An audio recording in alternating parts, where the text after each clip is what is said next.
finally got all fixed up. It's, well, it's presentable, but it's not finished. And they started out at $790,000. It's not worth, really, I don't think it's worth $400,000 to get the conditions in. And it doesn't conform with any of the neighbors. Because I'm outside working in the yard or working on the car, and families will walk by, and the mom or the dad, without fail, will point out to them, with them, hey, look, it's a dumb action house. I swear to God. And it's funny because my wife and I had pointed out when we saw the guy painting the bricks, and sure enough, everybody calls it a demolition house. And it's been on the market now, I think, 177 days. It's had 2 price reductions to 700,000. I'm texting real estate all the time. My door's wide open. Did they upgrade the inside at all? They did. It has been done. The workmanship is okay, but they did the design layout on the back of the napkin. The layouts make sense. You've got, one of the rooms has a toilet, and then about 8 feet of space before there's a vanity on the other side. It's just a ginormous bathroom that's bigger than most master bedrooms in all the art. It's just ridiculous. First two minutes. Yeah, you know, right now I'm behind valuation. My market value is, the assessment is behind my valuation because PCAT doesn't know that we got it into a different valuation. So I got my assessment at 290. I'm like, I can get 410 all day long. Well, Pierce, how are you, my brother? All right, how are you? So I'm okay. I'm not protesting on that one. Yeah. I'm protesting one of our rental properties though.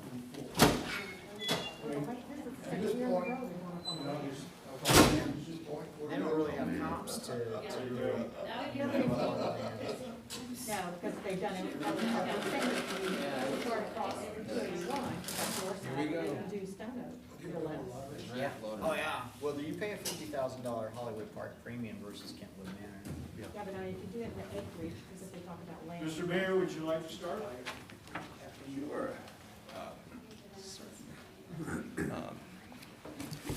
Thank you, Stan. Would everyone please rise for the Pledge of Allegiance?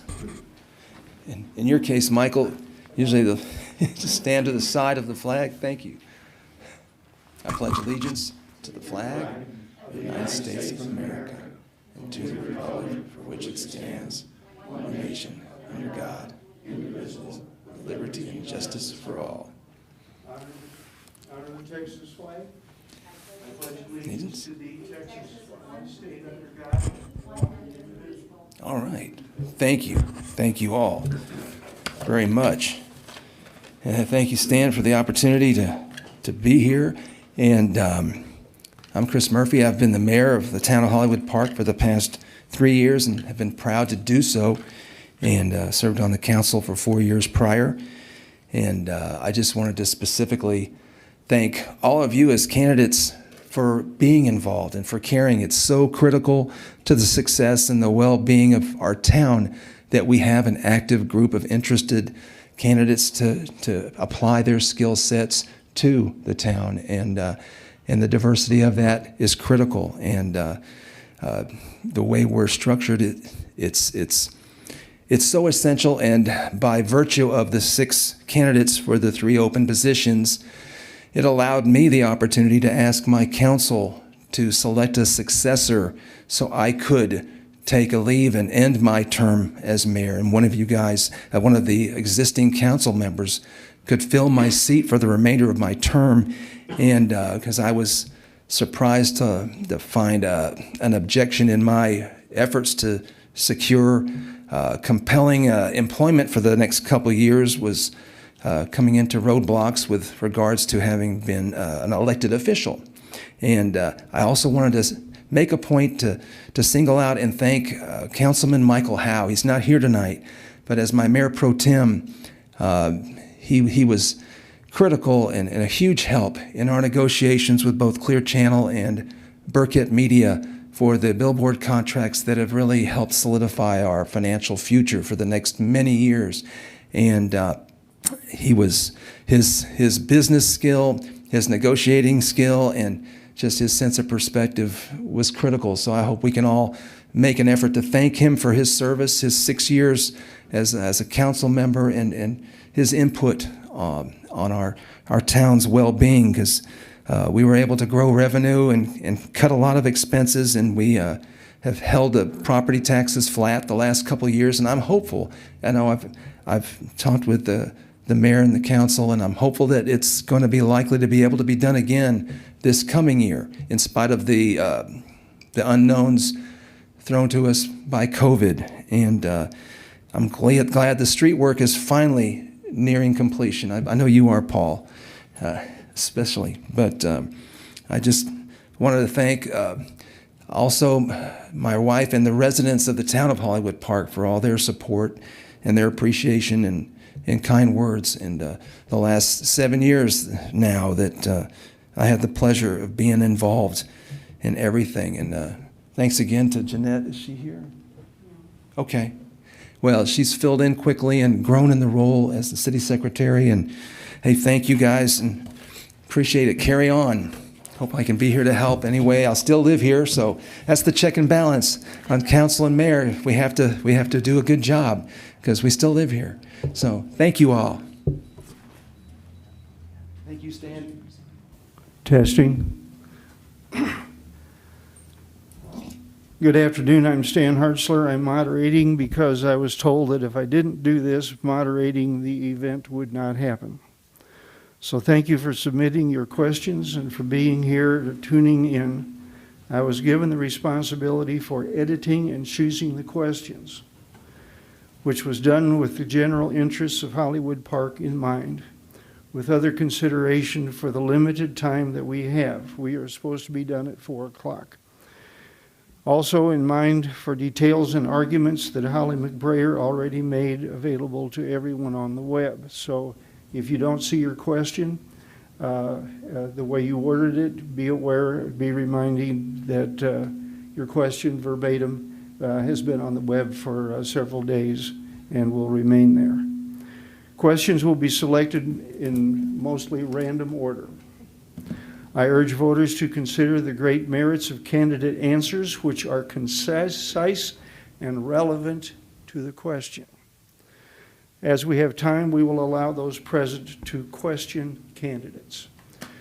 With Oscar not being here, our order will go for the first question. We'll do Paul, 2 minutes, then Glenna, same question, 2 minutes. Michael will get the second question for 2 minutes, followed by Sean, 2 more minutes on the same question. Then Dell will get question 3, 2 minutes, and then Paul will be able to do 2 more minutes on the same question, and then on to Glenna and so on. Okay? If Oscar comes, we'll shift again. All right? Hollywood Park recently purchased a machine to heat up tar to seal cracks in the pavement before they turn it into potholes. I don't mean to interrupt. I'm sorry? Are we going to be doing introductions? Introductions. Oh, that's right. I'm sorry. Everybody gets 2 minutes to introduce themselves. All right? And however you want to start that. You want to... Thank you. Sorry. My name is Paul Hamburg. I'm presently in place 5 here on the council. I was appointed to fill an interim position after a resignation of the council members. Lived in Hollywood Park for 17 years plus. Old house on Sequoia. There with my wife Tracy. We raised a couple kids here in Hollywood Park. We did the swim team. I served as vice president of the Hollywood Park Homeowners Association, which is the same thing as the Community Association, just was the previous name. Vice president for about 5 years. My wife Tracy did a stint as editor of the Sparks, and did a stint as treasurer of the HOA. There me that you need to turn your mic on. They can't hear you real well. Thank you for reminding me. Start again. My name is Paul Hamburg. I am presently sitting in place 5 on the council, so I'm an incumbent, was appointed by the council unanimously, I'm proud to say, to fill the place of a councilman who was previously here and resigned. We've been in Hollywood Park for about 17 years, and my wife and I raised a couple children here. They did the swim team, and I served as vice president of the Homeowners Association, which is now known as the Community Association. Did that for about 5 years. My wife, Tracy, was a secretary and editor of the Sparks for the association. I served 2 terms on the city council previously, and born here in San Antonio, graduated from Jefferson High School, then went to Southwest Texas State University, which is now Texas State. Graduated from St. Mary's School of Law and practiced law here in San Antonio and South Texas since. I prosecute attorney misconduct cases for a living for the State Bar of Texas. And I believe that public service is one of the most important things that somebody can do. It's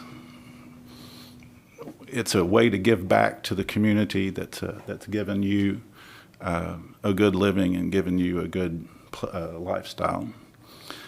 Anybody who has watched the previous few months of our council meetings knows that I have served in a fair way, with an even hand. Anybody that I've published my cell phone number and email is available.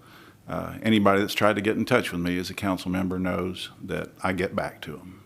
And so I think Hollywood Park is just the best place in the world to live. And we have some issues in the past that still need some resolution.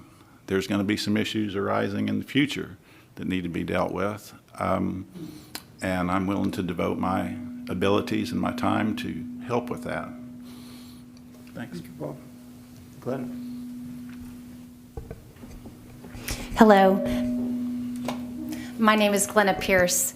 I'm sure you've heard the term, I wasn't born in Texas, but I got here as fast as I could. And that's certainly my story, as well as how my husband and I feel about Hollywood Park. So it's a great honor to be here amongst yourselves as a city council candidate. So thank you for having me, and thank you for those of you who are tuning in and here. I came to Texas as a junior in high school, and because I didn't know anybody, I quickly got involved in any club I could find and found that I really enjoyed the process. In college, I was very involved as well in student government, and then became a business teacher. And I taught for 11 years, as well as I was a club sponsor, which again, I was able to pour into my students the value of running an organization, of looking at goals and backing up and trying to figure out how to get to that particular goal. Professionalism, how to run a meeting, financial management, as well as accountability, all of those types of things. So it's kind of interesting to me that here I am. I find myself in a position where I could be using some of those as an adult. My husband and I have been married for 15 years. I quit teaching because we were trying to have a family, and because family is my #1 priority, being in Hollywood Park is where we purposely chose. We were a part of the Hammerhead swim team, and we were able to see what a fantastic entity that was in bringing community and bringing relationships together. And we even knew people that lived here that told us about how wonderful the community was as a whole. Last month I was here at a city council meeting, and an older woman came to me and said, "Oh, it's so neat to see all of these younger individuals." And so that's why I'm here, basically. I'm here because I'm the next generation, and I think it's important for the next generation to get involved and to preserve our community and its sovereignty. Thank you, Glenna. And Michael. Good afternoon, everybody. I'm Michael Voorhees. I live here in Hollywood Park for the last 4 years. My wife, Narelle, 3 kids. By training, I'm a board-certified physician assistant. I came here in San Antonio to do just that in the Army when I was 18 years old. and that was in 1971, and technically I never left, but I didn't live in Hollywood Park all that time. You need to be a little closer to the microphone. All right, is that better? I don't want to scream at anybody. My wife tells me I speak too loudly anyway. Well, but the people listening at home can't hear you. So I did not go to school in Texas. I actually went to the University of Oklahoma and the University of Nebraska, but don't hold that against me. I had a long career in the military, 32 years active duty, followed by another long career in the State Department, whereby we spent many years overseas. Now, I can account for not living here during that time. In fact, we bought our home sight unseen, basically from Vientiane, Laos, at the American Embassy there. Okay. My wife also enjoys the Hammerhead swim team, as we have, and our children. She was a national level swimmer for many years in New Zealand, and some of you know her. She may have an accent. As far as the city council goes, I believe that there are some changes that need to be made for the improvement of the community at large. I don't come here with any agenda or any pre-planned ideas of what needs to happen, but whatever needs to happen for the betterment of the community. I'm getting the flag over here. You have 20 seconds. I have 20 seconds. So anyway, I have no previous experience working on the city council. I am currently the secretary and treasurer for a national motorcycle club, Brothers in Arms Motorcycle Club, which is made up entirely of veterans. And that's what we do. We take care of veterans. So we do all of the things you do here on a much smaller scale, I guess. Thank you, Mike. And Sean. Hello, my name is Sean Moore. I'm running for Place 1 for City Council. I've lived in Hollywood Park since 1976, moved here with my family. And except for a brief stint back to California for college and working for Price Club, which is now Costco, came back to Hollywood Park in 1994 and maintained a residence on Alcalde Moreno. I'm running for office for a couple of reasons. Right now I serve as the CFO for a real estate developer in San Antonio, Texas. And one of the things that has occurred as we've interacted with different city agencies and bureaucracies has been a real growing appreciation that I get to live in Hollywood Park and I don't have to live in San Antonio. And I'm not affected by the politics which are rolling down into the policies that are being made.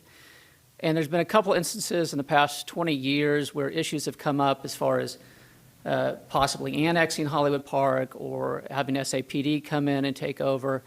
And those are things that cause me great concern, particularly as the politics of San Antonio roll down to those agencies and influence how they function and what they do.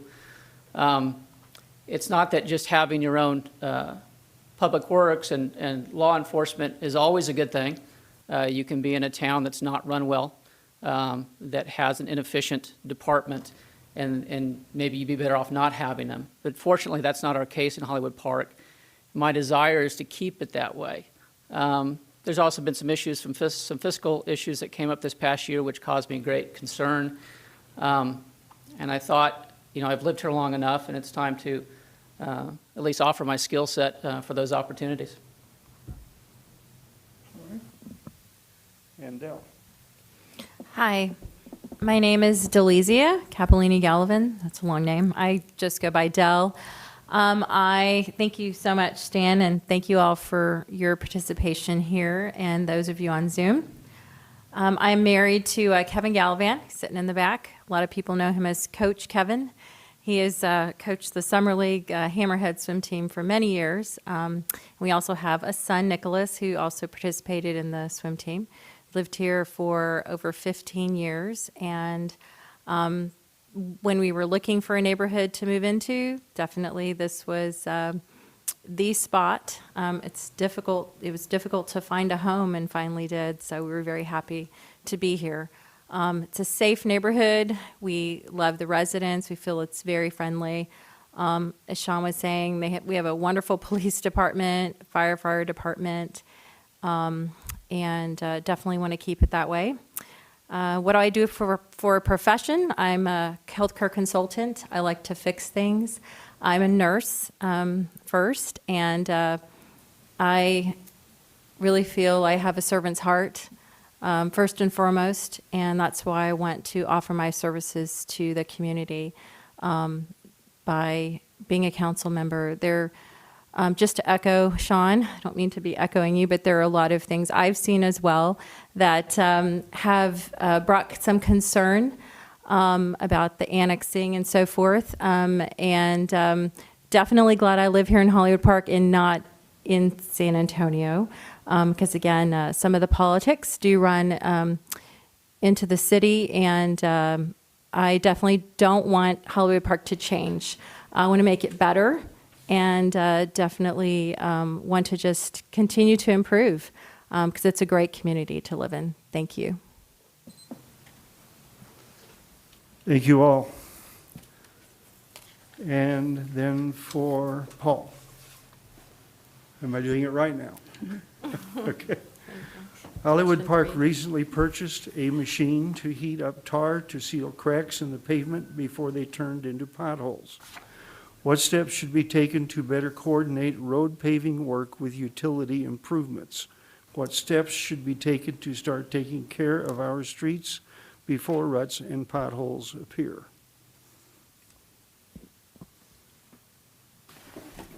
As far as coordination with the utilities, it seems like that's part of what we've seen in this particular project, where we have the utility work being done at whatever speed it's being done before the asphalt comes in to be laid on top of it. And so we have the timing down okay on what's being done. It's just taking forever to get the utility work done. Once that's done, it seems like the people who are doing the paving are being relatively prompt about getting the paving done. But one of the concerns that I have about the paving project that's being in the stages of completion now, those streets are being put in without any kind of ribbon curbs or any kind of curbing whatsoever. That diminishes the long-term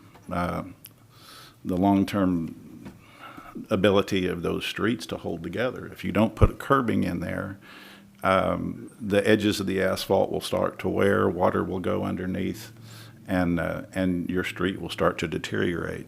That's one of the, we were able to, or the previous council had approved that because you could put in more mileage of street improvement without putting in the ribbon curb. But so you get a flash right now, but in the long term it doesn't hold up as well. In terms of the paving machine, or in terms of the sealing machine, keeping water out from the cracks is one of the reasons that was purchased. And in my personal opinion, that money would have been better spent to put in some curbs on the streets that are being put in right now. But it could be a useful machine. I haven't actually seen it used, and was not on the council at the time that machine was purchased, but I hope to see it used in the near future. Glenna, same question. Well, obviously, because I'm not on the council, I'm not privy to certain information. However, I have heard that at one point in time, not long ago, probably in the last 5 to 7 years or so, that there was a company that was hired to go and assess all of our streets to find out which roads needed improvements and which roads we should do first, second, third, so on and so forth. And so I'm assuming that's being watched, or I'm assuming that that's how we're going about choosing the road work that's being done. Obviously, when you do road work, I mean, the city has a contract and they have people who give us bids, and I would know that in the contract, the ribbon curbing would have to be something that's in the contract before the company bids on it. And so I don't know how that was chosen or why ribbon curbing wasn't part of the contract information.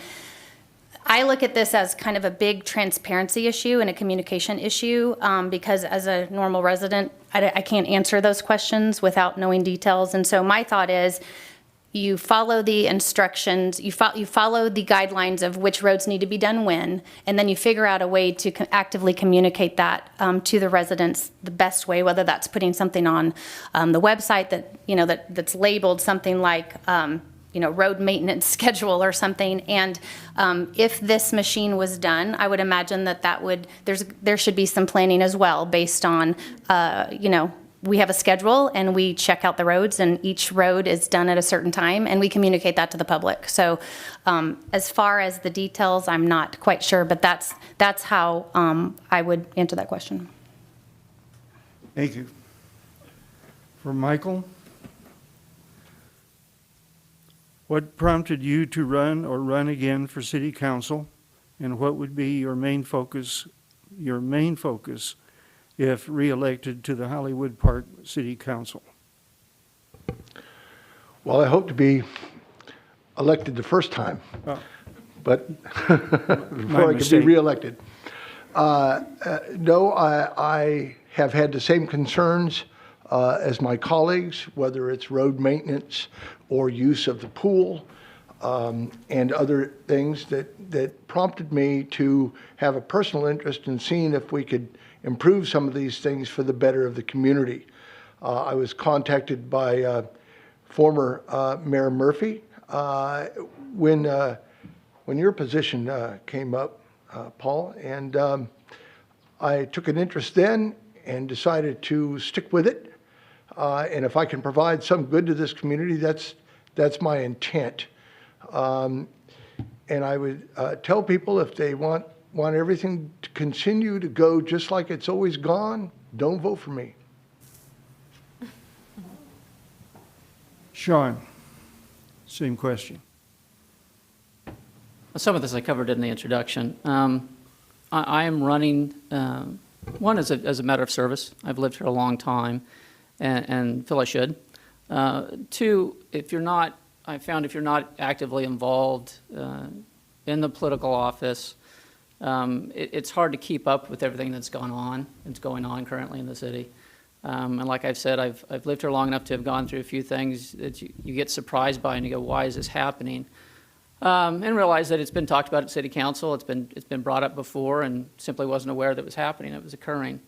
And so those are all reasons for activating me to run and to involve myself. And again, having been involved in the city of San Antonio and watching it grow and watching the population around us grow, and that encroachment that's occurring through the different city agencies and bureaucracies, and again, the opportunities that have come up in Hollywood Park to divest ourselves of our own law enforcement and fire and even public works are concerning to me. So my main issue is going to be fiscal responsibility, so that we are able to maintain our independence and run efficient organizations, because in running efficient organizations, you get professional and well-run organizations. Thank you. Ordell, is the city able to apply to the city of San Antonio or whatever entity would be involved for a sound barrier for 1604 and the 1604 281 overpass that is near our boundary?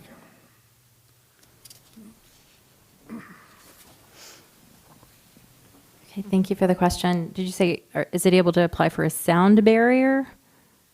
Hollywood Park? Right, it'd be, I guess they're talking about a wall of some kind, and probably, correct me if I'm wrong here, from Voight west, I want to say Cañada, Paseo Cañada, that stretch right there, I think is what they're referring to. Okay, well, I'm sorry, I really don't have any knowledge about this sound barrier, but I'm just trying to picture it in my mind, what it would look like, if it would be a physical wall, or, what it would look like, and what that would do to our neighborhood, or, to the beauty of our neighborhood, just depending on where it was put, I guess, and what it would look like. I'm not really sure about Sorry, I don't have any knowledge about a sound barrier being put in our neighborhood, but I definitely would want to know what it would look like, where it would be put, and how much it would cost, and is it necessary? I'd like to hear from the residents to get their opinion on this, to see what the problem is with the noise. I realize there's lots of things being built around, the hotels and more street traffic noise, but I'd like to hear their opinion first before we spend any money, or if it's going to cost anything to do this. Thank you. Thank you. Paul, same question? My recollection, and this was a long time ago, but my recollection is that when the work was being done to build that flyover, and the state and the I forget the name of the agency that supposedly was keeping in contact with the smaller municipalities they were building the roads through. I specifically, and I think the council in general, asked them to consider putting a buffer up there, especially on the flyover, that would keep some of that sound from coming down into Hollywood Park. And we were told that it was not possible to do it. That was a long time ago. I doubt that position for the State Highway Department would have changed. Certainly it wouldn't get any cheaper, and they're probably not feeling any more benevolent toward the local municipalities than they were back then. But it was something that was explored at the time, and we were told that it wasn't going to happen. No. Thank you. Glenna, as Hollywood Park has had 6 mayors since 2012, should the Hollywood Park City Council consider hiring a full-time city administrator to handle day-to-day operations in the future? That's a fantastic idea. I'm sure that would come with great expense. This is kind of a layman's concept, but from the many different organizations that I've been a part of, starting even in college, some of the bigger events that I would help direct or lead always came with a folder. And when you had constant turnover of leadership, that folder always came in very handy because it was kind of a rite of passage to let the next leader know, hey, here's some of the pitfalls we've had, here's some of the things that worked well, here are some of the things that you need to keep track of, that you need to make sure happens on an annual basis, that sort of thing. So I wouldn't be against that idea, but again, there's lots of information that has to be collected, and we care about our sovereignty, and with that comes financial aspects of it. And so I'm not necessarily going to say yes or no, but I do think there's lots of, first of all, I think we have department heads that I feel like, from my perspective, are doing a great work. And as long as you have those individuals doing a good job, I don't necessarily know that it's needed, as long as we have a way to figure out how the mayors can come in and be trained or have some type of information that kind of help them know how the city is being run. So as long as we have efficient department chairs, I'm not sure that it's necessarily needed. Thank you. Michael? I agree. I'm not sure that the turnover or frequent apparent turnovers of mayors is going to make a big difference, as long as the city council was able to understand and direct those works or projects for the city down the road. A city administrator comes with credentials that this community would have to pay for. Not sure that would be any better serving than having those of us that live here make the same decisions as volunteers for the city that we reside in. And I certainly wouldn't intend right off the bat to hire somebody with the creds that doesn't live here. Thank you. Sean, as an elected council member, how would you work to promote a team relationship with the council, mayor, department heads, and all city employees? Well, I guess the first answer to that card, the most obvious one, is to be here at city council meetings, being available to be communicated with and communicating with them and being actively involved. It's the reason that I'm running. So I can have that kind of engagement with the city and with the different departments and with the different employees and with the citizens as well. I don't assume at all that I have all the best ideas or know everything that I need to know about everything, but I know quite a few of my neighbors, and they're quite skilled in a number of areas, and I really would like their input to it. So there are things that I'm good at and that I know, and there's things that I don't know. But overcoming those things is a matter of getting involved and learning. Thank you. Dell, same question. Well, in my current position and as a nurse, you always had to work as a team. It was never a one-person show. Just in my experience, I think it's important when you're a part of a group that you really get to know one another, maybe have outside, possibly team-building activities that everyone attends, and learn each other's strengths and weaknesses. One thing I would love to do is do a personality test, and there's 4 different colors you can do, and it explains everyone's personalities, and that talks about your strengths and, you know, where your strengths and weaknesses are. And that is important when you're working with a group of people because, for example, the red color is dominant, doesn't really like to pay attention to details, and just kind of just likes to run through and do things. If you have too many reds, that's not good, but knowing who you're working with and knowing your strengths, I think is very important when you're on a team. And that's one thing I would propose to do if I'm elected with everyone on the council.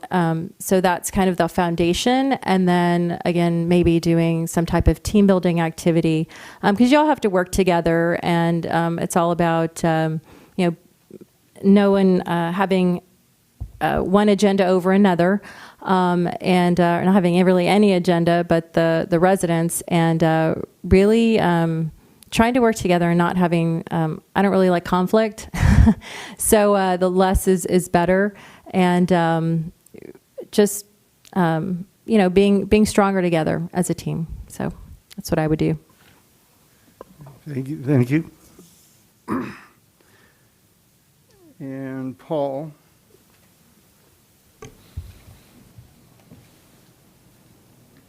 There's a question, and we're moving along nicely. There's a follow-up. I'll give that to both of you. First, do you think elected officials should be allowed to attend city department and employee meetings and be involved in city operations? Well, it would depend upon the occasion, I suppose.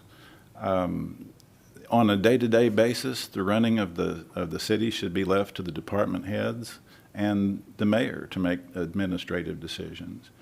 There's a lot of issues that shouldn't have to rise to the level of the council as a whole considering something. That should just be day-to-day functions, scheduling, or I mean, the list would be quite lengthy of the things that the mayor and the department heads should attend to themselves.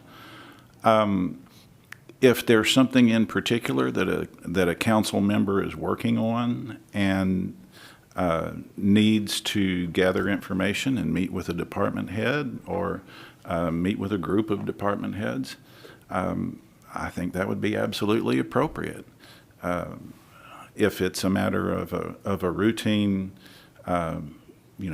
somebody says, I want to be there every time that there's a department head meeting, I don't think that's necessary. I don't think it's necessarily appropriate. And so the answer to your question is, if there is a need for it, if there's a legitimate reason for a council member to be involved in something like that, by all means, it's A-okay for them to do that. If it's just a matter of idle curiosity or something like that, well then no. And Glenna, same question.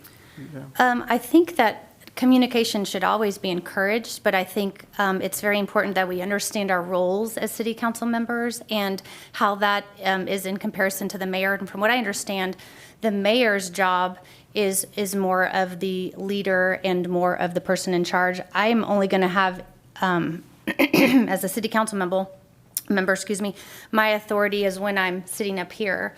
When I step down, I'm in the mix of being a resident again. So again, kind of like Paul said, if it were something where a city council individual was working on a particular project and they needed information, then yes, absolutely, they need to go and have the right to go to the city, those that are working in the city and the department heads and ask questions and get input and find out how things are going. But I don't think that it's appropriate, based on what I understand as a city council's role, to sit in and tell somebody in the city what they need to do to change their job and make it better. Let me give you the follow-up first, Glenna. Should the city adopt an ordinance that limits elected officials from contacting city employees directly?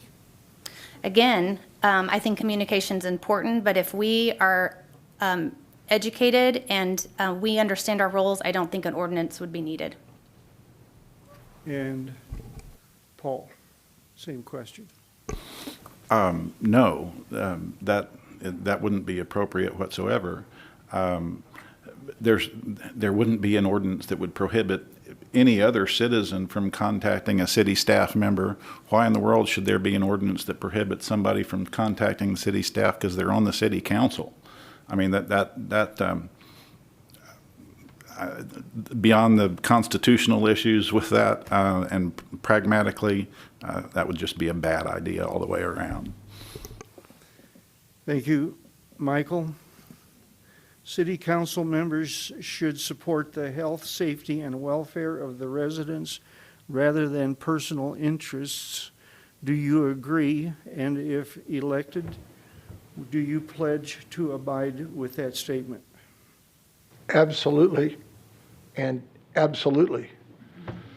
I think safety is paramount for everyone, whether it's children, adults, whatnot. I don't tell the police chief what to do when we've got kids riding golf carts 40 miles an hour down the street with nobody strapped in. I leave that up to them, but I see obvious safety issues, whether it's park or in the community.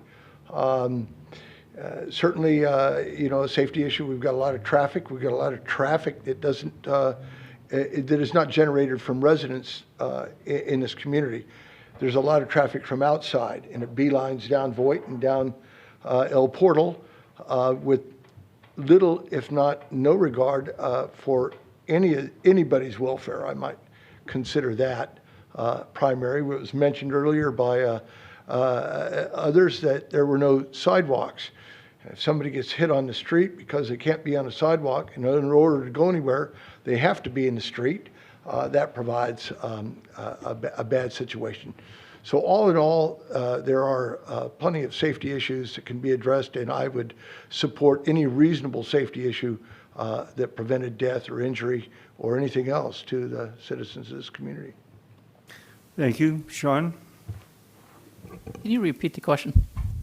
City council members should support the health, safety, and welfare of the residents rather than personal interests. Do you agree? And if elected or re-elected, elected, do you pledge to abide with that statement? Absolutely. I have no contention with that at all. Okay. And Dell?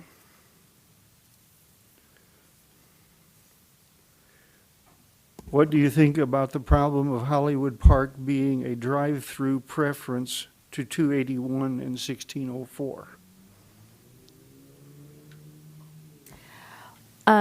Well, that definitely poses a safety issue. Some folks do not abide by our speed limits, and they don't live here. And so I have noticed more and more traffic, especially when they were doing some construction, or the lights are out, and people get lost in our neighborhood too.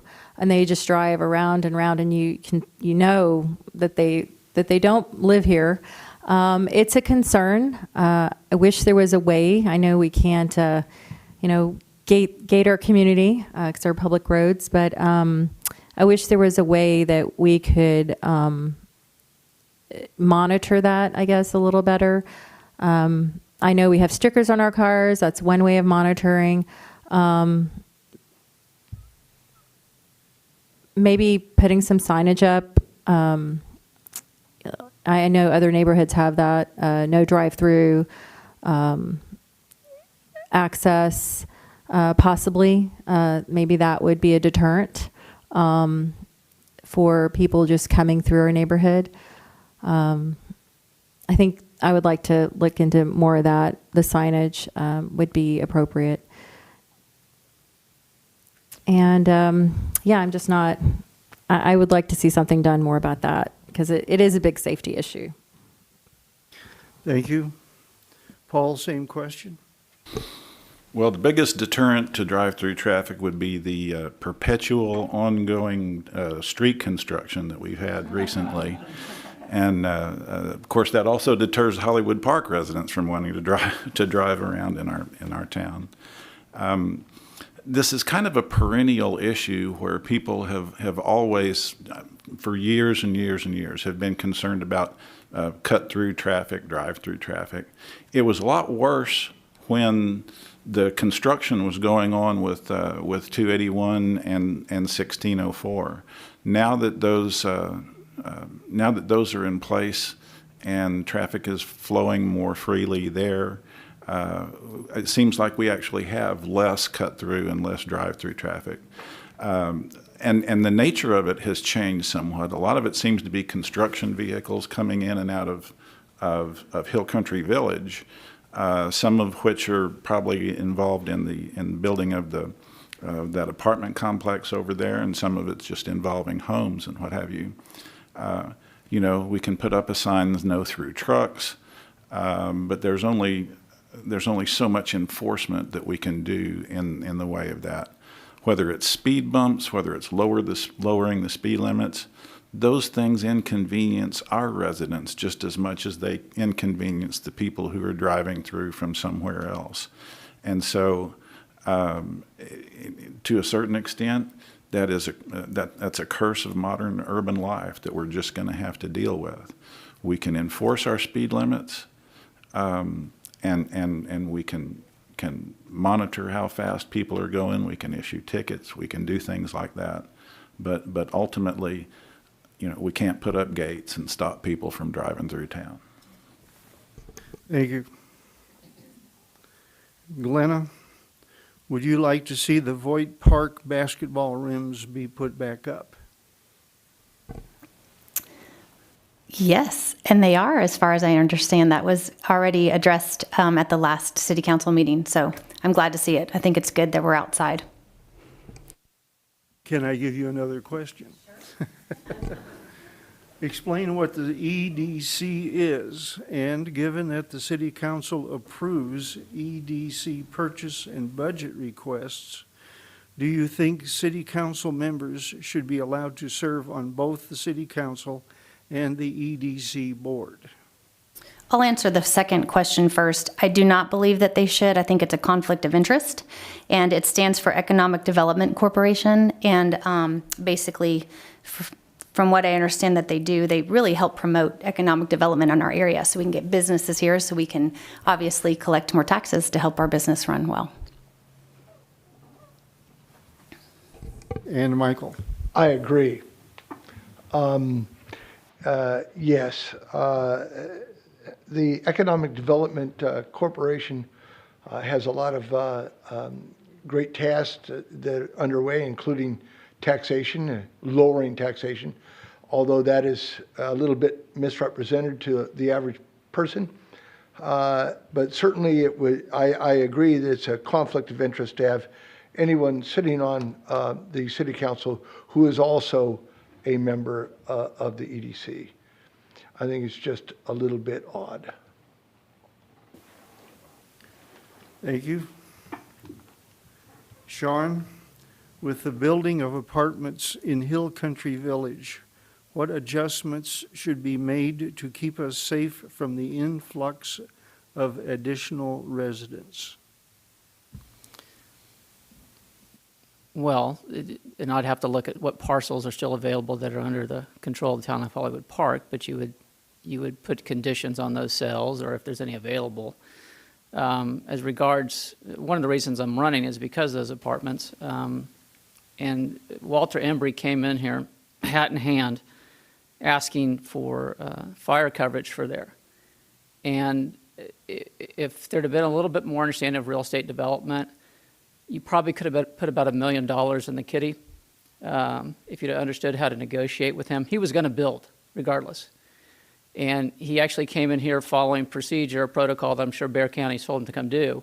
And I don't think it was anything malicious. I just don't think it was quite understood what was being offered.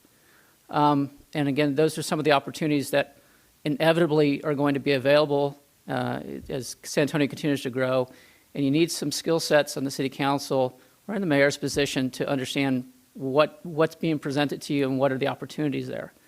As far as, again, it's another reason to maintain your independence from the city of San Antonio, because if you don't, they're not going to give you a choice in that matter. They're going to push certain public housing opportunities upon you, and there's so much apathy in city of San Antonio politics that your voice probably isn't going to be heard. You're not going to be one of the special interest groups that runs candidates and gets their votes and gets their issues put in front of them. And so actually, one of the ways you continue to protect Hollywood Park is to keep and ensure its independence. Okay, thank you. And Dell, same Yeah, question. can you repeat the question again?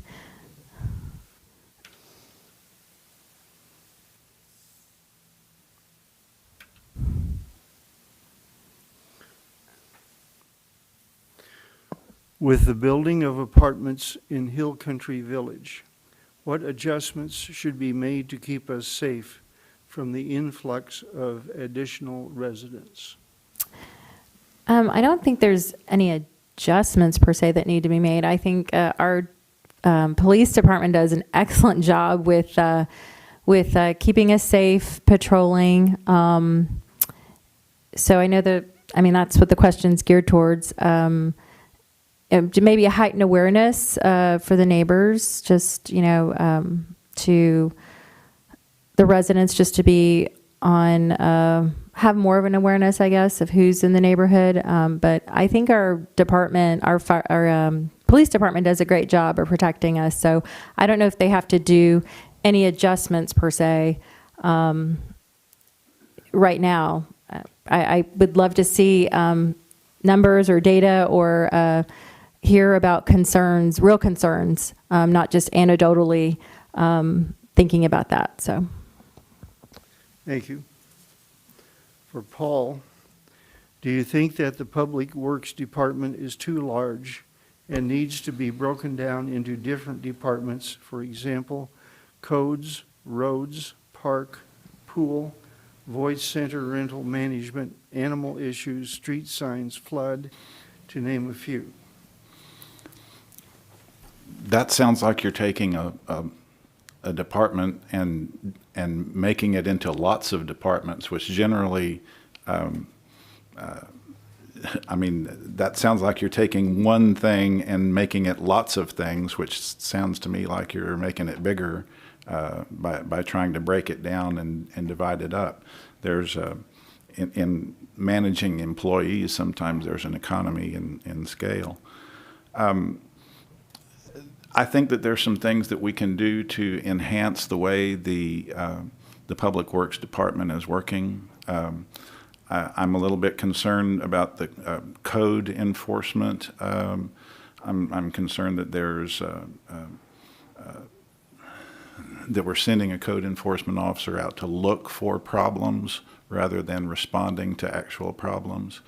I don't know that a report, that the monthly report of code enforcement actions is something to be necessarily all that proud about. If we have a whole lot of tickets being issued for, even if they're warnings, you're still kind of interfering with folks unless my philosophy is that people should pretty much be let alone to handle their property the way they see fit, unless it's involving the next door neighbors or something like that. As far as the other aspects of the Public Works Department, there's only so much that you can actually do until they start sealing the streets with the new street sealing equipment. But we have, you got to take care of the pool. You have to do certain functions as far as the Public Works Department goes. You have to keep our equipment running, there's a lot for them to do. But breaking it up into smaller pieces, I think, would not be an efficient means of making it run any better. And Glenna, same question. I don't quite understand. There must be a reason for that question. And the only thing I can think of is if somebody might feel like the Public Works Department is not doing something adequately or efficiently. And so I don't have any specific information other than I feel like the road communication is lacking in details, and we're not sure as residents what is happening and when it's happening, and so we don't really have a roadmap. But other than that, I really can't speak to it. Okay. And for Michael, are you in favor of allowing residents to build mother-in-law suites for personal use, not to rent out? I really wanted the last question. I think if it is within building code on their property, and the city engineer agrees that their plans meet code and standards, I think a resident should be able to build whatever they please on their property. If they want to build what we would refer to as a granny flat, no offense, a separate, quarters, a guest house or pool house or whatever they want to call it, unless there's some, egregious reason to restrict that, I wouldn't be opposed to people doing whatever with their property that they've paid good money for. And it may affect their property tax in an upward manner to do that, and they should be aware of that to go. But I don't think that we should build our own rental apartments to increase our income while bringing people in here that really don't live here. Our residences should remain our residences. Thanks. Thank you. By the way, you'll all have a chance for a closing 2 minutes, I think it is. You'll be able to address that other question at that time, okay? And then it's Sean with the mother-in-law suites question. Yeah, I don't have any objection to people utilizing their private property to build a mother-in-law suite.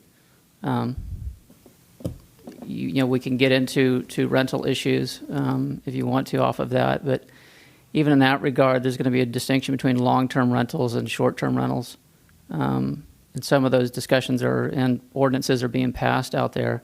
But a direct answer to the question, no, I don't have any problem with them building mother-in-law suites. If you want to get into rental ordinances and opportunities, I would, if you're just curious where I stand on it, I would have a problem with short-term rentals, VRBOs, Airbnbs, those sorts of things, because they don't facilitate the kind of neighbor that you would hope to have in Hollywood Park.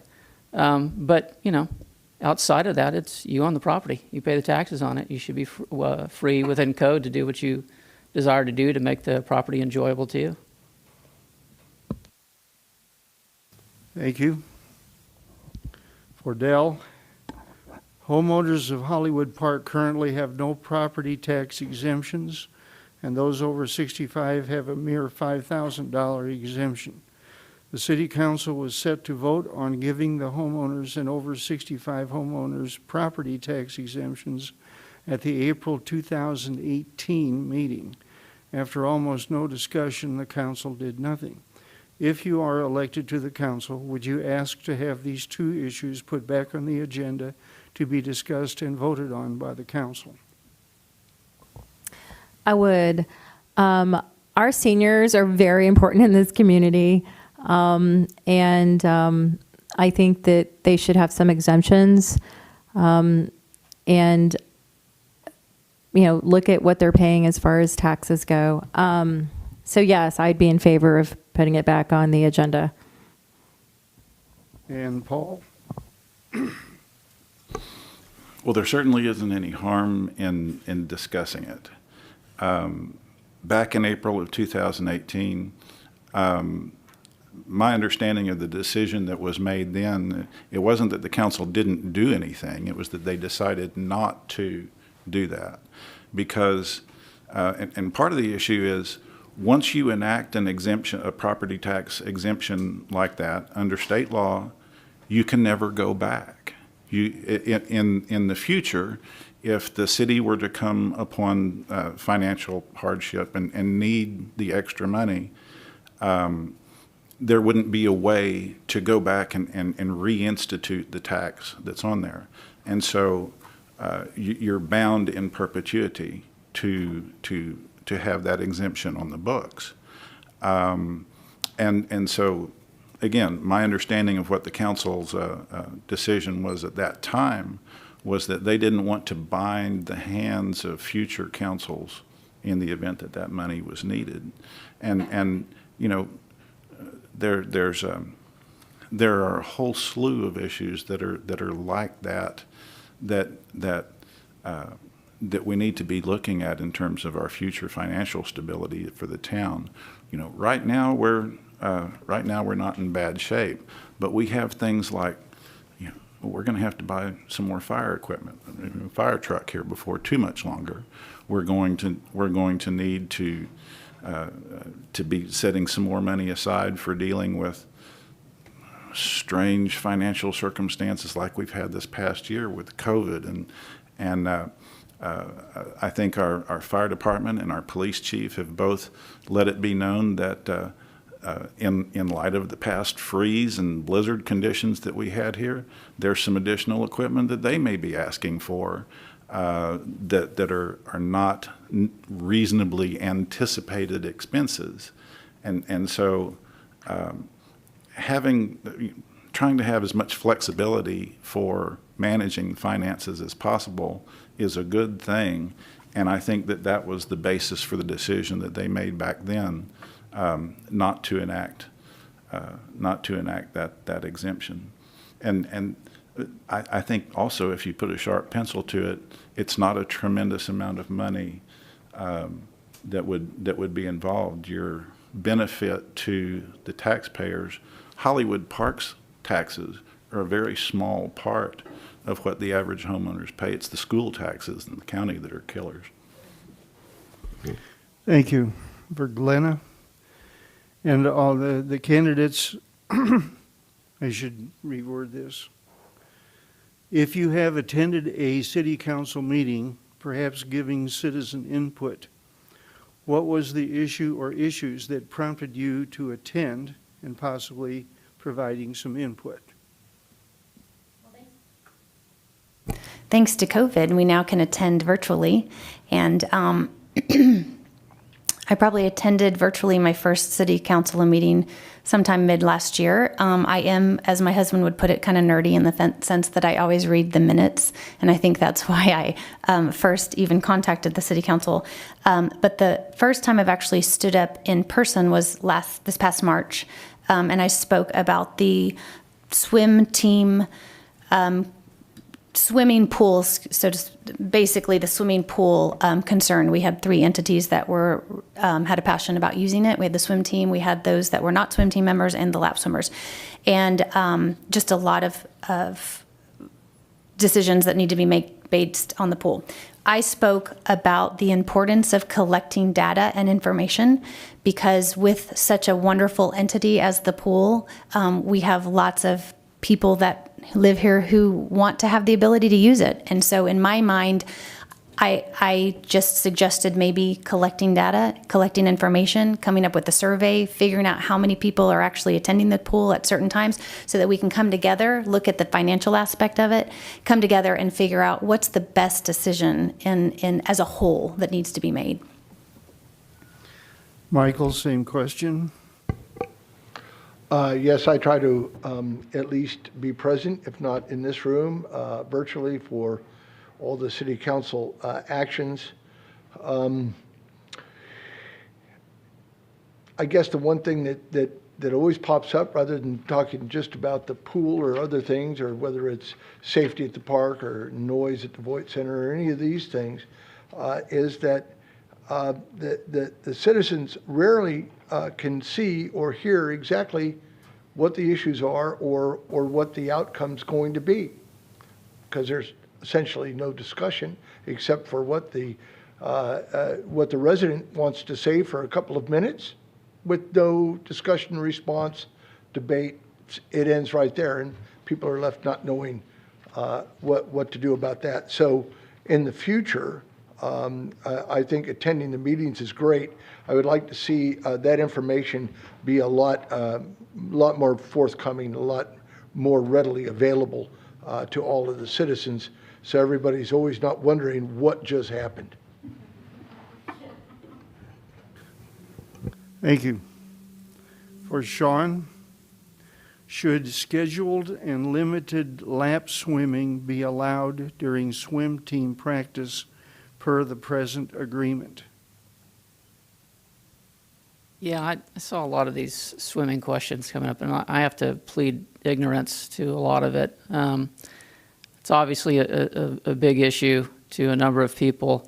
I would need a lot more information and understand what exactly those issues are. Obviously, there's at least 3 parties in contest with each other over it. And they're all legitimate stakeholders, from people who own season passes to residents here, to the Hammerheads. I actually swam for the Hammerheads when we moved here, so did my sister. My child is quite the swimmer and has already expressed an interest in that. He's not old enough yet, he's 4.5. But I need to know a lot more. There's obviously a lot of questions about that. There's always been a fair amount of contention about it, and I have to plead I'm ignorant of most of that. Thank you, Sean. And Dell. Yeah, I think that that issue's come up several times about the lap swimming, and I think that they've reached an agreement with the swim team of when they can come in. So I don't think that's really much of an issue right now. At the last meeting anyway, that was held, I believe that was agreed upon, that swim team will move over if they have to allow the lap swimming, and they'll have the 2 outer lanes, I believe. So I don't think it's an issue right now. So I think that's been resolved and agreed upon at this point. Thank you. For Paul, will you do your best to keep all meetings open to and viewable by the public, minimizing closed-door decision-making or discussions? Well, certainly. There's requirements under the state statutes for holding open meetings, and those are very strictly enforced. Notices have to go out within a certain period of time before the meetings. We publish the agendas, and having open discussions is, I mean, that's a necessity. We do have to have executive sessions from time to time in order to get advice from the lawyer and in order to make decisions on contracts or personnel issues. And those are things that are appropriate and, because of potential litigation, are necessary to be held behind closed doors.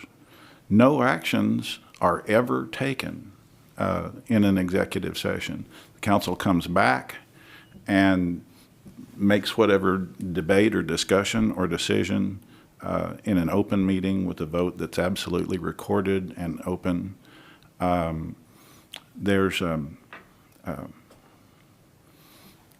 it's like I say, it's strictly controlled by statute. Would it be better to have everything out in the open? Well, yeah, it'd be great to never need to have advice from the lawyer. But, when we get sued by a resident and former mayor, we have to discuss that and what we're going to do about that. We have to make decisions regarding litigation like that, regarding security items, how we're going to deploy the security items and what things of that nature. And so there's a very limited amount of things that need to be done in executive session, but when those things are coming up, they've got to be done in executive session. Glenna, same question? I would imagine that question is coming from a place of the need for the community to know as much as we can know without, obviously there's things that legally would not be wise to share. I would say absolutely. Obviously, there's an Texas Open Meeting Act, on purpose, because for our community to do well, the citizens and the residents, everybody needs to cooperate. We need to kind of know what's going on. And people in general, I think, are very cooperative or very patient. We can go with the flow if we kind of know what's going on. So to answer the question, yes, as many open meetings as possible. 2, when there are executive sessions, which, like Paul said, they're needed. In my mind, I would love to see, even after the executive sessions are done, for us as citizens to be able to hear as much as we possibly can in a legal capacity. And I give an example of when the mayor just stepped down recently in March. I would have loved to have heard, hey, on whatever, March 16th, we legally have these 3 options for the mayor to sit down. We're going to go to executive session. We're going to figure out what we need to do. And then we're going to come and tell you what we've decided and why we've decided. For example, if we would have had the ability to do a special election, why did we choose not to? In my mind would be, I can assume, but I don't know if I'm not being told. So the assumption might be, if we had the chance to do a special election, it might cost the city $10,000, and we don't feel like we need to spend that money for X, Y, and Z. So yes, open meetings, very important. My heart would be just to share what we possibly can, just so that there's not question or concern. Thank you. For Michael and Sean, and I hope you guys read this. I won't read most of it here, but a lot of detail here, all right? KSAT TV reported in mid-August 2020 that on March 5, 2019, Hollywood Park suffered cyber theft with an unauthorized transfer of nearly $500,000. Nearly $300,000 was recovered, but almost $200,000 was lost. It was pointed out that Hollywood Park's IT provider had failed to reinstall security software that allowed a virus to infect the city computer. A deposit agreement with Frost Bank had expired. The town had failed to solicit bids for a bank being used for deposits per state law, and 1 or more city employees were not vigilant in taking the proper precautions. 2-part question. If elected, would you pursue an attempt at recovering the $200,000, and what actions should be taken by the town to prevent this from ever happening again? I like to be on the spot like this. I have no idea. No. Sadly, the citizens really wouldn't have heard about this had it not been for a report from KSAT. It wasn't, again, real transparent what happened. All right. So how to pursue that? All computer actions have a trail. And if you have somebody with the skills and credentials to do audits of what happened on the computer down to each keystroke, it shouldn't be all that hard to follow that money back to its source and then pursue that legally as best you can to recover that money. $200,000 is a lot of money. I'm glad they got some back. If they got some back, where's the rest of it? That would be my question. I didn't see an answer to where's the rest of it or who actually got it.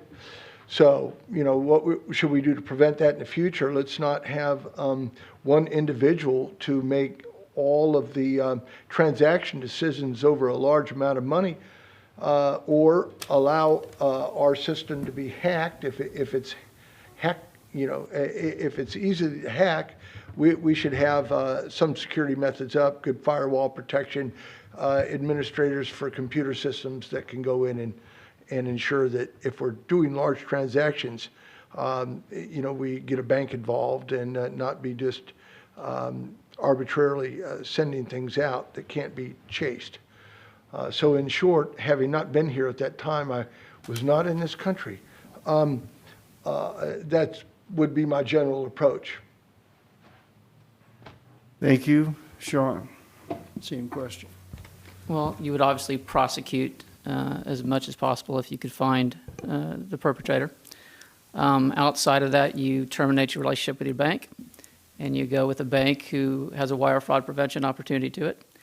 The fact that that didn't happen immediately is egregious, and it should have happened immediately. I understand now that that has occurred, but that's your first opportunity. I bank with a number of banks in my line of business, and there isn't a wire transfer that goes out over $500 that I don't get a phone call, and they personally talk to me, and then they verify the amount. So the fact that somebody hacked your system and got in there and got that, maybe you couldn't prevent that, but you should have a relationship with a bank and should be banking with somebody who's got a firewall on their side, who's protecting those opportunities by getting verbal confirmation of what happened. And so your response to that is to prosecute where possible, and at the very least, terminate your relationship with your bank and get with a bank who has those protections in place. Thank you. For Dell,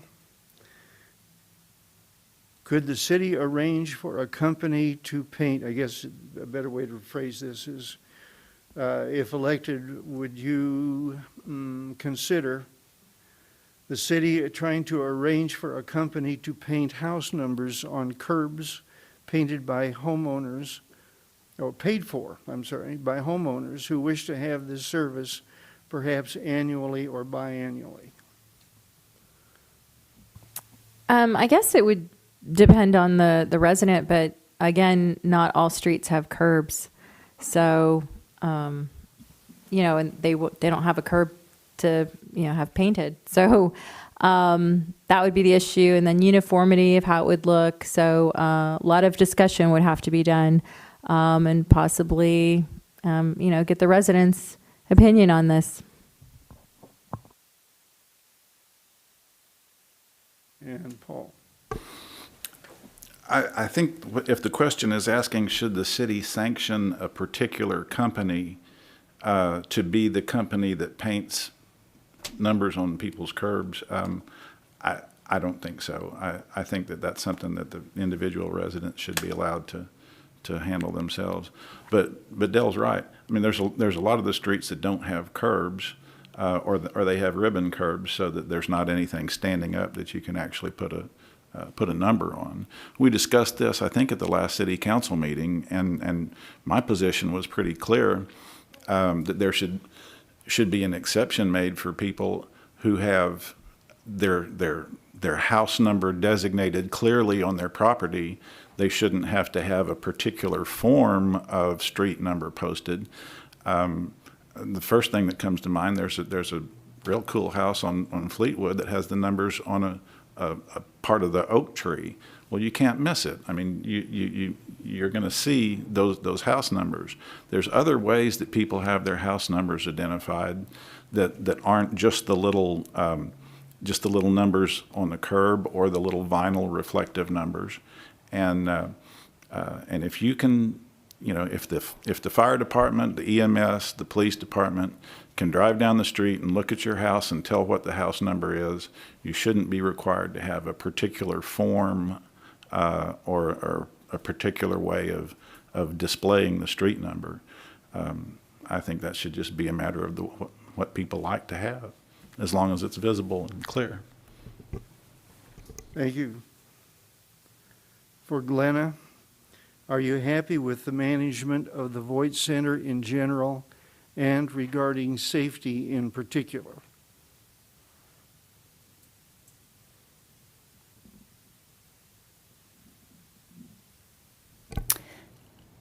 Again, I'm not privy to the details of the management. All I can speak to is, in regard to management, I've rented the Voight Center in 2018 and had a very pleasant experience with Kelly Cowan.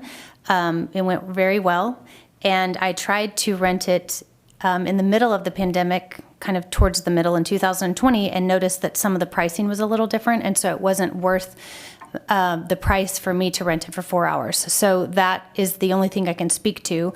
In regard to safety, is there anything else? I'm not sure what that's referring to.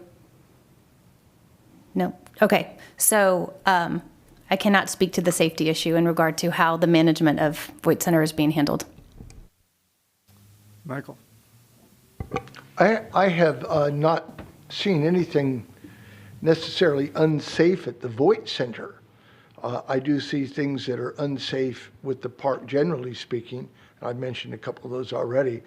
The high rate of speed for golf carts and kids sitting there with no security, et cetera. But the question was, are we happy with the management of the Voight Center? I don't think that the Voight Center needs an outside the community manager to manage it. I think it can be managed quite easily here. I live 60 feet from that building, 60 feet. And we hear everything that goes on there. My point is that it's rented out to folks that really don't respect our community very well. And that's not obvious to everybody, but it's painfully obvious to me and my family. There is a lot of confusion about what the requirements are for the use of the building, safety and otherwise, whether that's the use of alcohol, the presence of a police person provided by this community, the times when it opens, the time when it closes, et cetera. There's a lot of confusion as to what those times and hours are, even though they're readily posted. So am I happy with the management of the Voight Center? Not at this point. It could be a lot better, but I don't think, again, we need to hire anybody from outside the community to come in and solely manage it for the point of making money. It shouldn't be one of the sole income ideas for this city. It should be, as intended by the original contributors, to be a community center for the folks of this community, primarily. Thank you. And now for the golden egg.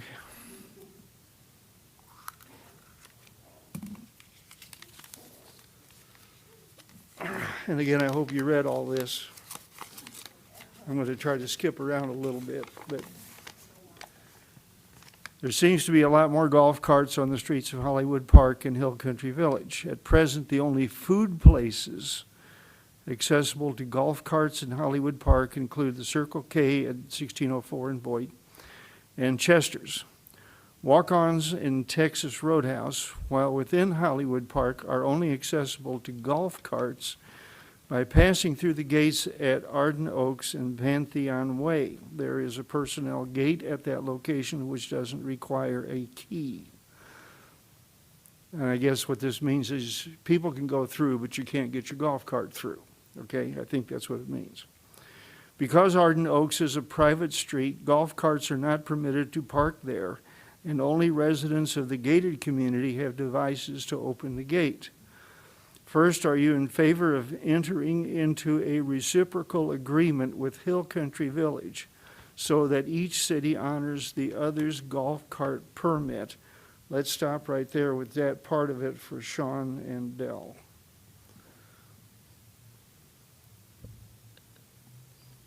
The question is about the reciprocal agreement with Hill Country. Okay. I mean, it can be explored. What's involved in that kind of agreement? You know, Mike, I have a golf cart. I drive around occasionally. It seems to be a rather enjoyable activity in Hollywood Park. it does, I don't know. It can be explored and looked at. I'm not sure of the urgency of the issue or, but you could look at it. A reciprocal agreement with Hill Country Village, well, it all depends on how you want to enjoy your community. Generally, the more traffic and the more people, the less enjoyable your house is and where you live. There's my parents have a sign in the yard that says, good neighbors, good fences make good neighbors. And there's a degree to which that's true. And so it would really depend, if you've got a situation, if anybody's been down to Port Aransas, and that place is so lit up with golf carts that you can't get around. And if you're going to create that kind of environment, no, I don't want it.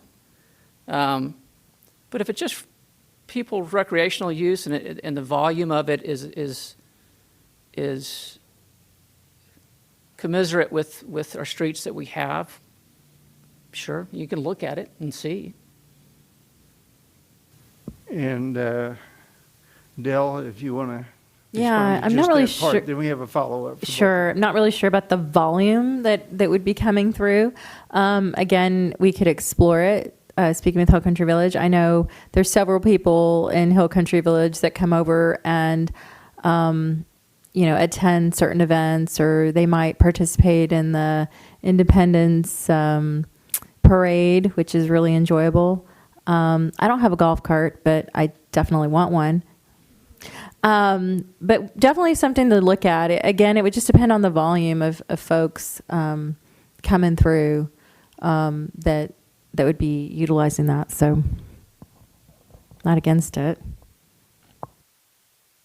All right. Now, the next one pertains to Arden Oaks, and apparently this is within the gated enclave. Is that right? Okay. This is not just Garden Oaks, but this is something else. Okay. Are you in favor, and I'm going to give this to Dell first. Are you in favor of allowing golf carts to park at Arden Oaks, or allowing golf cart permit owners to purchase a device to open the gate so that more restaurant options are available to golf carts, and at the same time can help to increase sales tax revenues to the city? I assume by this device they mean something other than your pry bar. Is that a fair statement?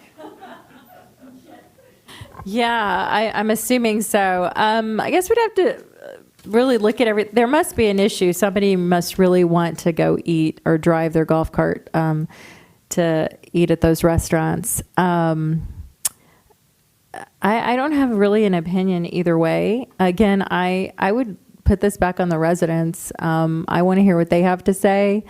And, even speak to the residents in Arden Oak, that live there, and get their opinion on how they would feel about golf carts being parked all over their, little area they have. So, I guess I'd have to really do some more investigation again, and then, really get the residents, to weigh in. I would like to hear what they would have to say about it.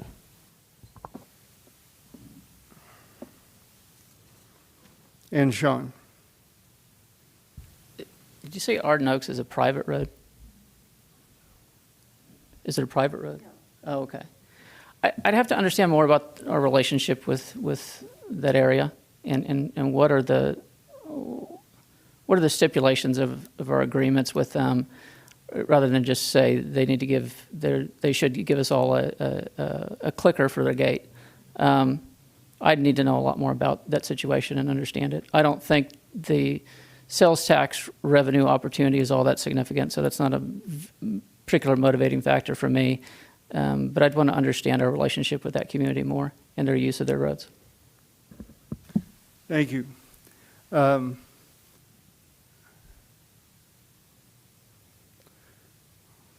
I guess we can proceed with closing statements.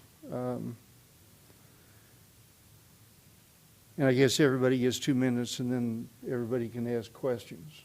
Is that fair? We have half an hour, which is wonderful. Okay. How How about we start with, we started with Paul and went around that way for opening statements. We can start with Dell and go around this way and skipping Michael until he returns. So, all right, we get you all 2 minutes for a closing statement. Okay. Here he is. That's fine. Okay, we're about to start closing statements with Dell and go from Dell to Sean to you and so on. So you get 2 minutes for now. Well, thank you again, Stan, for having us here, and thank you all for being here. I really, if I'm elected, what I would like to do first is really look at the budget. And I say that because recently, because my husband coaches down at the swim, for the swim team, we asked to see what the budget was. And we looked at some of the numbers, and some things just didn't add up, and there was just a lot of unknowns on some detailed items. And so I would really like to know more detail on those unknowns, and really look at everything with a fine-tooth comb and really see where the money's going, see it's being appropriately allocated. And then I know Paul said that with the senior citizens that it's not really a tremendous amount of money that they're being taxed. Well, then let's look at it. Let's see how much money really we would be, the Hollywood Park would be losing out on. So I think that definitely needs to be revisited. And then the other thing I want to talk about is the city council meetings. I realize there's probably a lot of things that need to be spoken about in the executive sessions. And there are no actions taken in those sessions, but I felt like Glenna that the mayor decision really should have been, there should have been more transparency around that. I would have liked to have known. I don't think that's anything that the citizens couldn't have heard personally on what that was. And we definitely had time for a short election. I'm not sure of what that cost would have been, but we were just starting the election process. This was February, and we had to have our stuff in by the 12th. So I don't think that would have, I think there would have been enough time to maybe have somebody run or sorry, 30 seconds. Okay.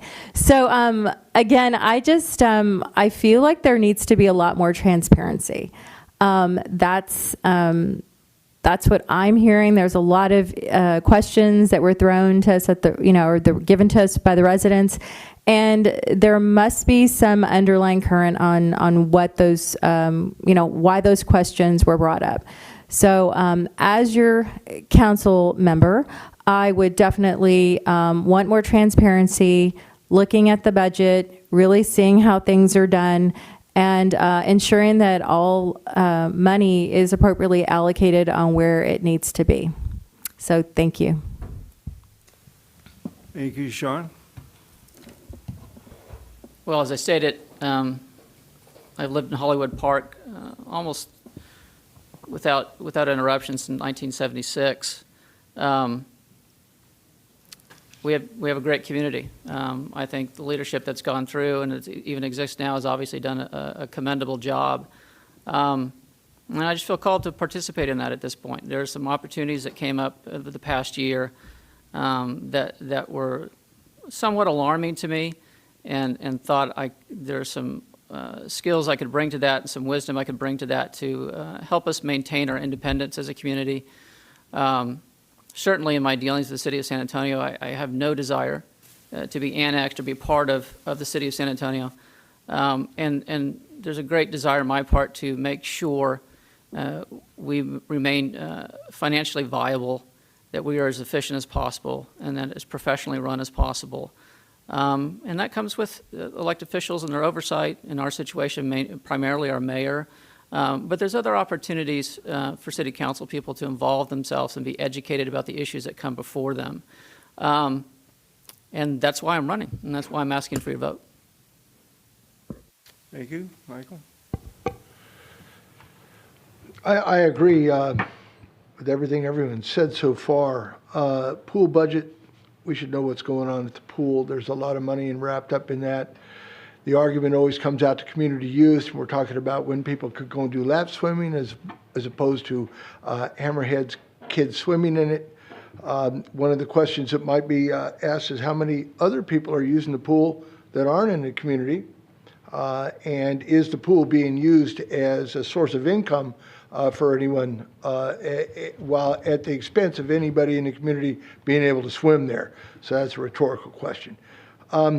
I did a quick run on the numbers because tax has come up a couple of times. Should people over 65 get a break on their tax? I'm over 65. Others here may also be over 65.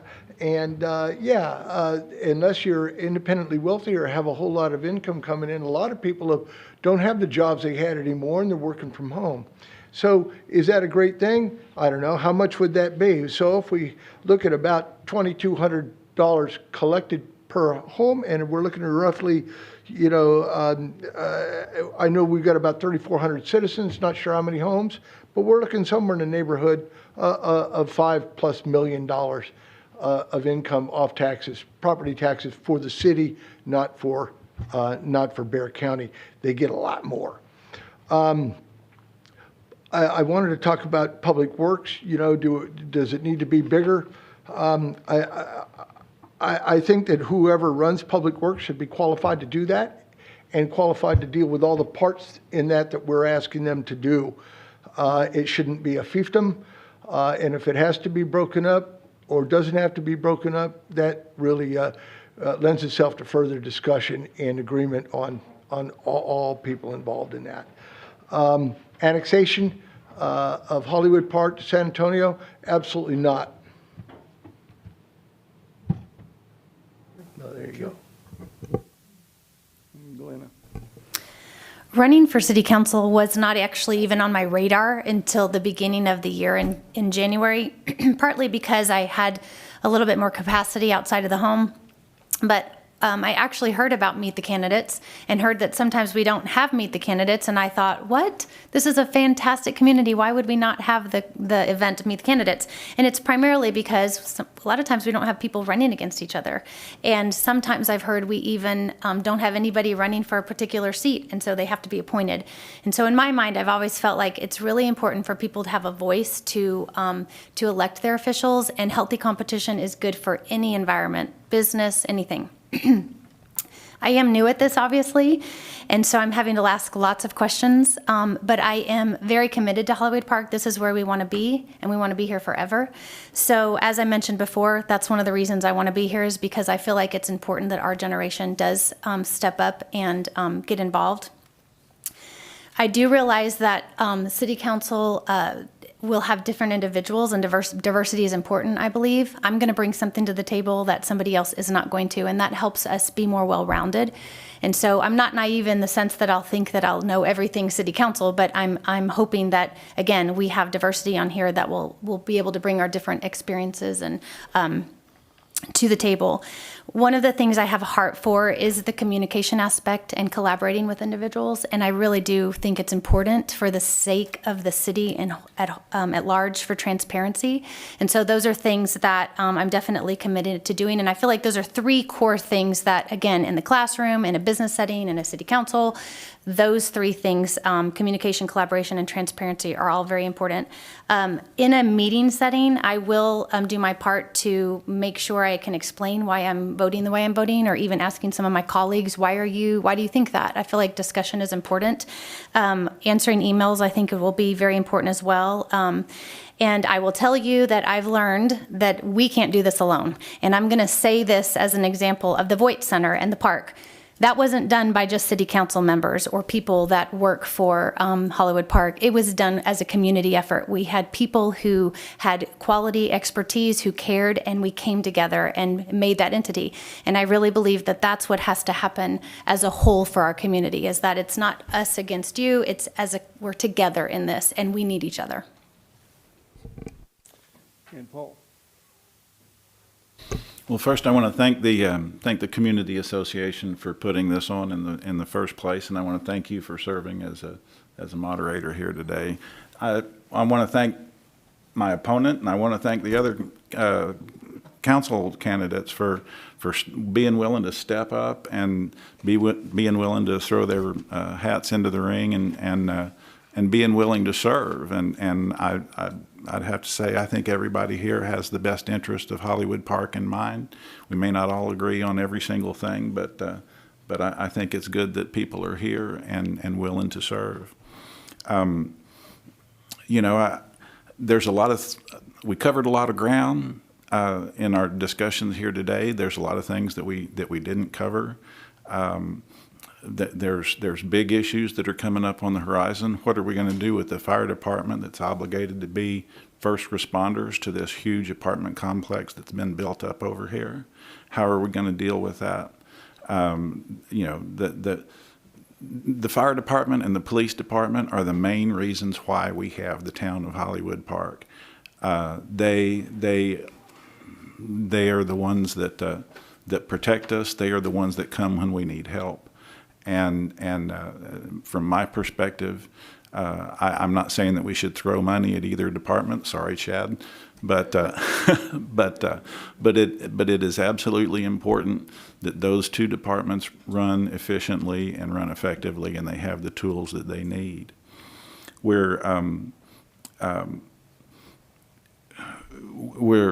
need to be planning for the future as far as handling our finances today to deal with unforeseen things that arise in the future, and there's issues that pop up today that are what I would call more short-term issues. We have and some of the questions that were submitted I didn't necessarily hear. Do you support the swim team? Do you support the community association? Personally, I've got a long history of supporting the community association. I'm serving for it for quite a few years. We were swim team parents as well.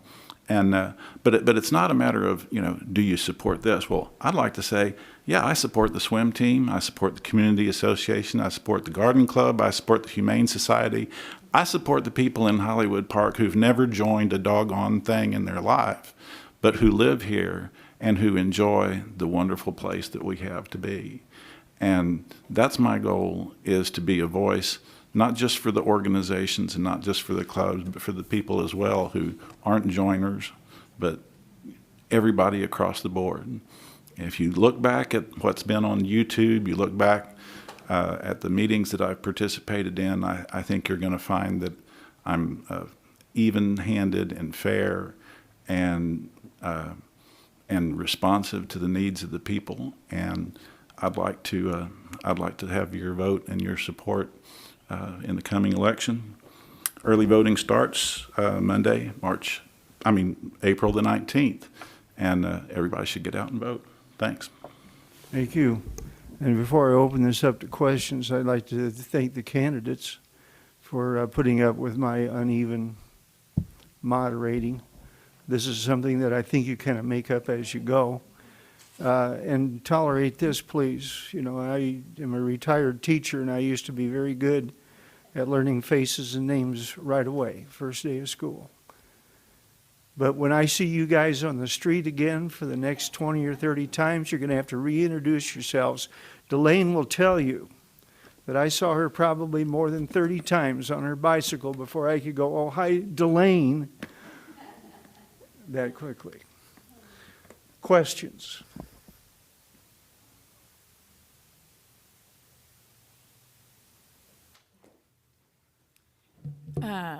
My name is Sudie Sarter. Used to serve on the council. I've lived here almost 40 years. Something needs to be turned on.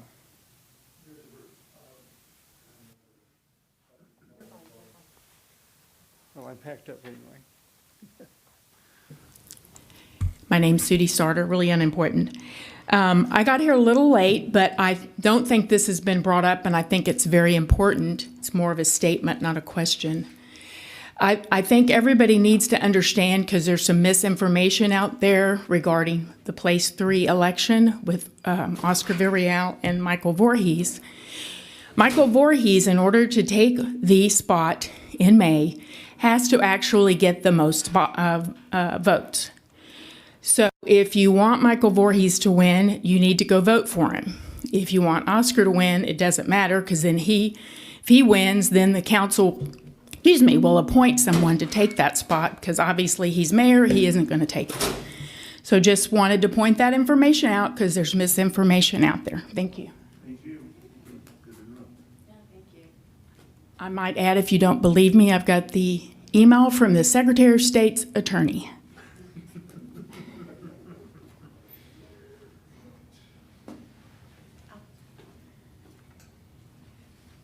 Hi, I'm Shannon Sims. I have a question for, when you're elected on the council, how will you communicate or poll the residents to find out a feeling for what's happening and then vote? In other words, find out more information. How will you contact citizens to find out information?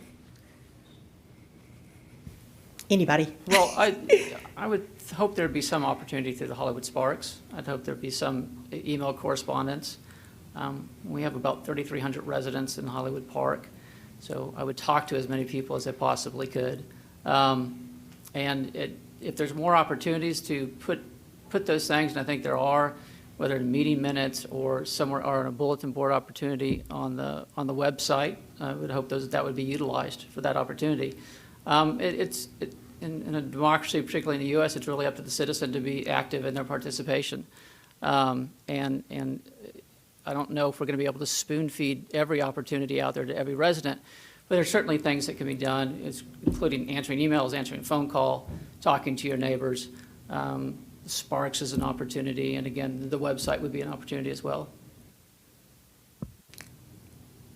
I think any event I attend, I'm always asking folks, like, so what's your opinion on this or that, or what are you concerned about?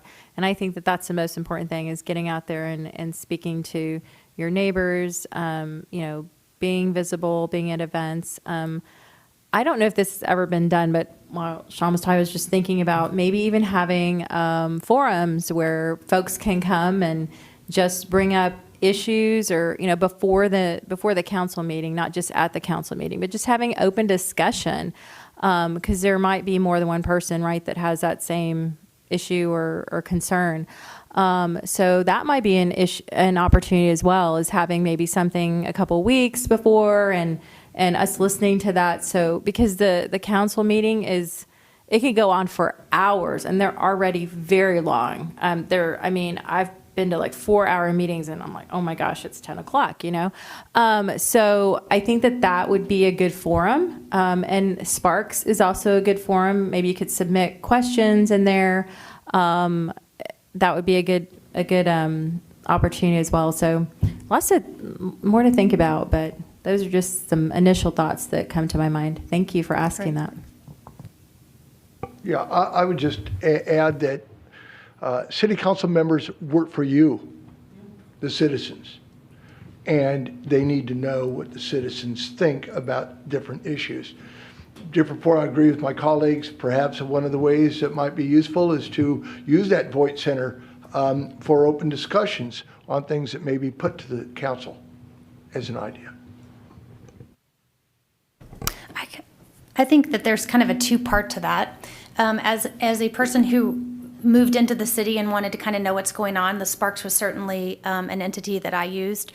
Also, getting online and seeing what the meeting agenda will look like the few days before the next council meeting is important. And for me, something I think that would help encourage us to hear, or the city council to hear from the residents, is making that agenda as detailed as possible so that we can understand what it is that they're going to be talking about at the meeting. So then I can know, oh, that's important to me. I want to show up at the meeting, or I want to email my city council representative. So those are two practical things that I would encourage anybody to know. You can go on to the website. I don't know if it's 3 or 4 days before the meeting. You can see what the minutes are. City council's job is to make that detailed so that residents can know if they want to participate or not. And then, city council members need to hear from the residents. So if you have something of concern, email. That's important. And this is why I stress that my cell phone, my email is published and it's available. And if you get in touch with me, I'll get back in touch with you and we'll talk about whatever it is.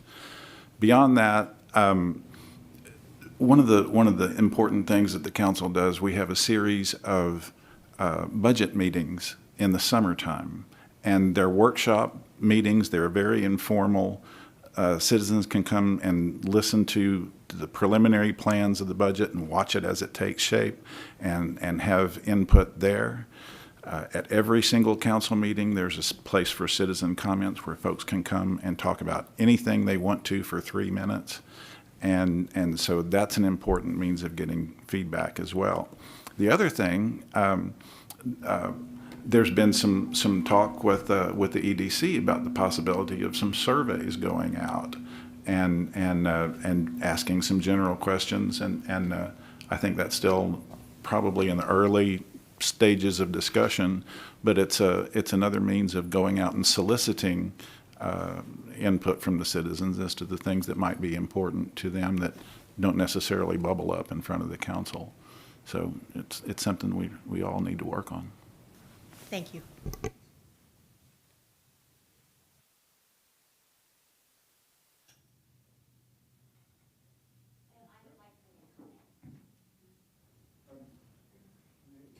Thank this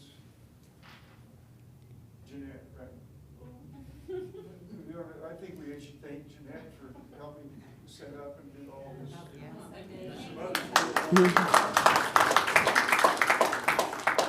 Helping out as well. Thank you very much for all the help. I'm Delane Hall, and I live on Alcalde Moreno. I just wanted to make some comments. I am the council person that is on EDC. I was asked to be on EDC from the mayor, not Oscar, but the prior mayor. There was issues going on with the last EDC organization, and but by law, 3 council people can be on the EDC. So it's not something that's being done improper. It might not look to be correct by the residents, but it's not something that was done underhanded. The other thing is, which I was in the same place you were, I came to the council meetings for a year and a half before I decided to get on council. And I would sit there and I'd see the residents come up here and they would ask a question, and I'd be thinking, does the council hear them? When you are on council, you cannot speak to the person that's giving you their opinion. No matter if you agree with them or you think that's the craziest thing you ever heard, whatever, you cannot give them feedback. So it's not that you're not being listened to, they just cannot respond to you. So I just wanted to, and with the team building and stuff, as a council, we can't get together and team build. Sudi can talk to this about the quorums and different stuff where we're at the council meetings and. You can talk to the people though, as long as it's on the agenda. You can talk to anybody here if it's on the agenda. So you mean like besides the council, you guys can't meet? Yeah, we don't get together for drinks afterwards and stuff. Well, not drinks, Well, but like but- team building. You can't have team building activities or anything? I'm not sure about team building. It would Uh-huh. have to be something the attorney would have to say. Oh, okay. It has to do with the Open Meetings Act. Okay. No more than 2 council members. If you get more than 2 council members Mhm. together at a place, Mhm. you're in violation of the Open Meetings Act. Okay. All right. But I don't think that covers social activities, does it? It As has- long as, they're supposed to as long as things pertaining to the city aren't discussed and decided upon? They're supposed to be actually listed on it's supposed to be listed as on the quorum. There's some kind of quorum list that you say, okay, I'm going to this Hollywood Park event. I got it, because then it's And you can considered a have more quorum than if you're having more than 2. council I got members it. there, but it has Okay. to be listed that there's gonna be more than 2 council members there. Mhm. And obviously, you're not gonna wanna get together and talk about anything. I served on the school board in Luling. Same A lot thing. of what you're saying is exactly the same. Oh, that's, It exactly, includes it's a state law. executive sessions Mhm. and this thing about quorum. We're always very careful about that. Yeah, that's a state law. For any. And since we're talking about this, I'm assuming, and nobody's communicated this to me, but once you get elected to the city council, I'm assuming there's some type of training that each individual goes through that communicates all the legalities of what's okay and what's not? There's a couple different classes that are actually mandated by the Attorney General's office that you have to sit through and certify that you have taken the classes, and then you provide those certifications to the city secretary. Yeah. Like, yeah. Before they go on or anything, they might be on council for a little while. Well, they start in May. Comes out. TML puts them on the first part of May. Okay. Yeah. Like an official orientation book, a playbook? Okay. All right.